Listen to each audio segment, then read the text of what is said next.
Тэгэхээр guys, би яг одоо олон улсын Улаанбаатар их сургууль дээр ирсэн байж гин Монголын анхны 100% Солонгосын хөрөнгө оруулалттай сургууль гэдгээр та мэднэ. Тэгээ Солонгос хэлийг бол маш чанартай сурдгаараа бол алдартай. 2023 оны ранкаар Монголд сургалтын чангаар ихний топ 10-т орсон сургууль байгаа. Нэг гоё юм нь юу вэ гэхээр ерөнхий шалгалтын оноогоороо 30-аас 100% тэтгэлэгтэй суралцах боломжтой байгаа. Ээжтэй өндөр оноо авах тусам өндөр хувийн тэтгэлэг аавна гэсэн үг. Үүнээс гадна та сургуультай орсон хойноо сурлагаараа, урдлаг, спорт, Солонгосын байгууллагууд, хувь хүний нэрэмжит янз бүрийн тэтгэлэгт хамрагдах боломжтой. Үүнээс гадна олон улсын Улаанбаатарын их сургууль та бүхэнд 2 дээр нэмэх 2 гэдэг аюу гоё хөтөлбөр зарлж байгаа. Тэр нь болохоор юу гэсэн үг гэхээр 2 жил та нар энд Улаанбаатар их сургуультай сураад 2 жил Солонгост сурах боломжтой. Тэгснээ 4 жилийн бакалаврын дотор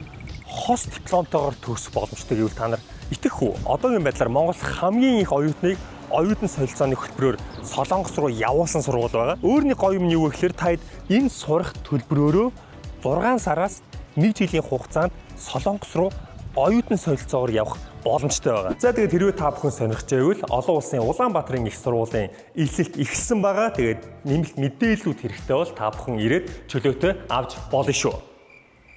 Guys. Өндрөөс өндөрт нисэж, холыг харж, ирээдүйдээ бэлдэж, дэлхийн ертөнцийг өөрчилж чадах итгэл даасан, бие даасан, зөв төлөвшсөн манлайлагч болгож, олон улсын түвшний боловсрол эзэмшүүлж, цэнхэр дэлхийд дүүлэн нисэх эрдмийн жигүүрийг бид уусаар